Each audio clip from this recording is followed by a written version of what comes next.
তাকে হত্যা করা হতে পারে, তার জীবনহানির আশঙ্কা তীব্র হচ্ছে। কেন তীব্র হচ্ছে, কারা তাকে হত্যা করবে? প্রিয় দর্শক, এর আগে আমি আপনাদের সামনে বলেছিলাম যে আরও 6 থেকে 7 মাস আগে বিএনপির কোনো শীর্ষ নেতা আমার সঙ্গে ব্যক্তিগত আলাপচারিতায় তিনি কেন দেশে ফিরছে না তার উত্তরে এমন আশঙ্কার কথাই জানিয়েছিলেন যে তাকে হত্যা করা হতে পারে। সেই বিষয়গুলোই এখন আন্তর্জাতিক বিভিন্ন গণমাধ্যমে নানান পর্যায়ে আলোচনার বিষয়বস্তু হিসেবে উঠে আসছে। লন্ডনে আমাদের প্রধান উপদেষ্টা ডক্টর মোহাম্মদ ইউনূস এবং তারেক রহমানের মধ্যে যে বৈঠক অনুষ্ঠিত হলো, মোটামুটি একটা স্বাভাবিক অবস্থায় পৌঁছেছে। তারেক রহমান দেশে ফিরে আসবেন, সেই জায়গা থেকে একটা কৌতূহল, উদ্দীপনা বিএনপি নেতাকর্মীদের মধ্যে কাজ করছে।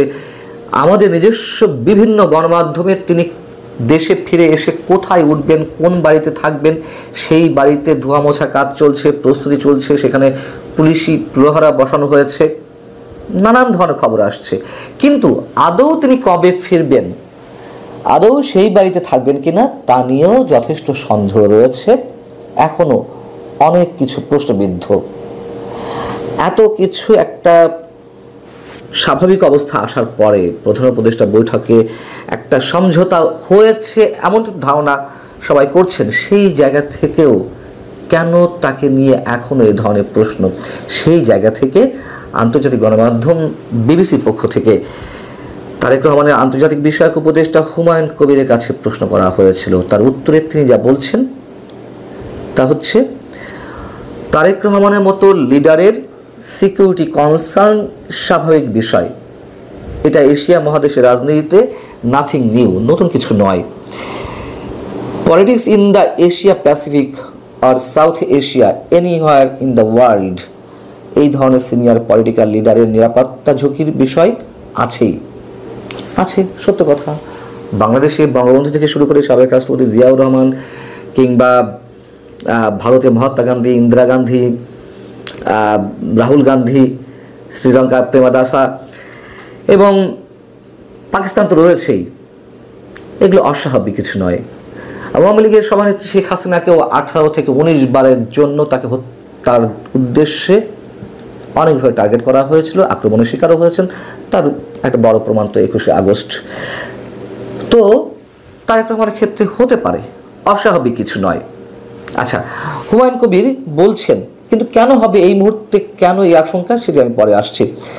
হুমায়ুন কবির বলছেন যে ওনার আসার আগে তো একটা প্রস্তুতির বিষয় আছে, সরকারেরও একটা নিশ্চিত এনভায়রনমেন্ট ক্রিয়েট করতে হবে, একটা স্পেস ক্রিয়েট করতে হবে যেখানে political leaders are safe secured.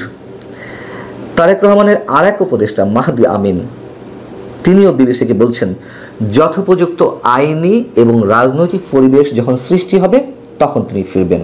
অর্থাৎ এখনো নিশ্চিত নয়। এবং তারেক রহমান দেশে ফেরার ক্ষেত্রে এর পেছনে 3টি বিষয় কাজ করছে। তারা দুজন যে কথাগুলো বললেন, এক হচ্ছে আইনি বিষয়, যাতে তিনি এলে আটক না হন, তাকে কারাগারে যেতে না হয়। 2 হচ্ছে রাজনৈতিক বিষয়। রাজনৈতিক মানে কি, মানে বিএনপি কনফার্ম ইলেকশনে জিতবে, তিনি প্রধানমন্ত্রী হবেন বা নির্বাচনটা নিশ্চিত হবে, এটাই তো। তৃতীয়ত হচ্ছে তার নিরাপত্তা, জীবনহানির যে সংখ্যা সেটি। প্রশ্ন হচ্ছে যে কারা তাকে হত্যা করবে।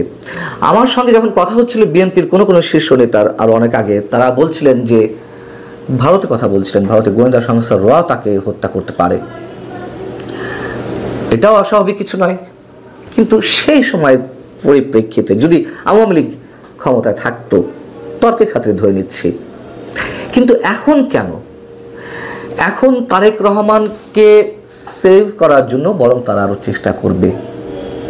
আমার যুক্তি হচ্ছে, এই মুহূর্তে আওয়ামী লীগ তো দৃশ্যপটে নেই, সাম্প্রদায়িক শক্তির একটা বিশাল উল্লম্ফন আমরা দেখছি, একটা মৌলবাদী গোষ্ঠীর মাথাচাড়া দিয়ে ওঠার বিষয়টি আমরা খুব ভয়ঙ্করভাবে দেখছি।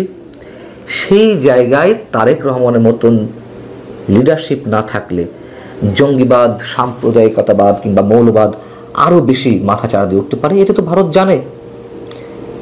সো তাদের যে কনসার্নের বিষয়টি এই মুহূর্তে সেটা তো নিরাপত্তা বিষয়, সীমান্ত এলাকায় বা তারা সবসময় যেটি বলছে বাংলাদেশের ক্ষেত্রে সাম্প্রদায়িক শক্তি উত্থান ঘটছে, মৌলবাদী শক্তি উত্থান ঘটছে, সেই সুযোগটি তারা হতে দেবে না, বরং তারেক রহমানকে তাদের প্রয়োজন এই মুহূর্তে। সো তাদের এই যুক্তিটি বিএনপির যে শীর্ষ নেতারা আমার সামনে বলছিলেন যে তাকে হত্যা করতে পারে, এই মুহূর্তে আমার সেটি মনে হয় না। তাহলে কি জঙ্গি গোষ্ঠী তাকে হত্যা করবে? হতে পারে, এটা হতে পারে, এটা অস্বাভাবিক কিছু নয়। তারপরেও এটি যুক্তিযুক্ত কিনা সে বিষয়ে পরে আসছি। এখন মহিউদ্দিন আহমেদ, রাজনৈতিক বিশ্লেষক, তিনি বিবিসিকে যেটি বলছেন, উনি তখনই আসবেন যখন ওনার দলের মধ্যে সর্বোচ্চ পর্যায়ে গ্রহণযোগ্যতা সৃষ্টি হবে এবং তার নিরাপত্তা নিশ্চিত হবে এবং তিনি প্রধানমন্ত্রী হবেন, এরকম একটি বিষয় নিশ্চিত হলে তবেই তিনি ফিরবেন। দেখা গেল একটা ইলেকশন হলো, বিএনপি ভালো করতে পারলো না বা তারেক রহমান প্রধানমন্ত্রী হতে পারলেন না, তাহলে উনি এই আরাম আয়েসের জীবন ছেড়ে আসবেন কেন, সেটা উনি হিসাব করতে পারেন। বিএনপি স্থায়ী কমিটির সদস্য আমির খসরু মাহমুদ চৌধুরী বলছেন,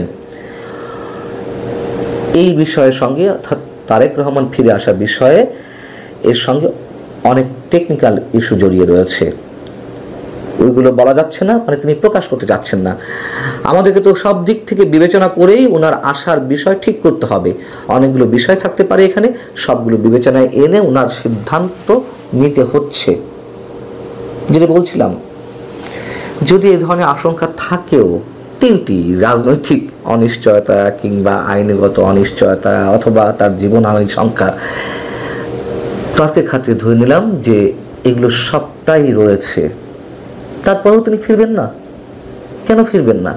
অবশ্যই তাকে ফিরতে হবে। বাংলাদেশের এই মুহূর্তে রাজনীতির জন্য তাকে ফিরতে হবে, তার দলের জন্য তাকে ফিরতে হবে।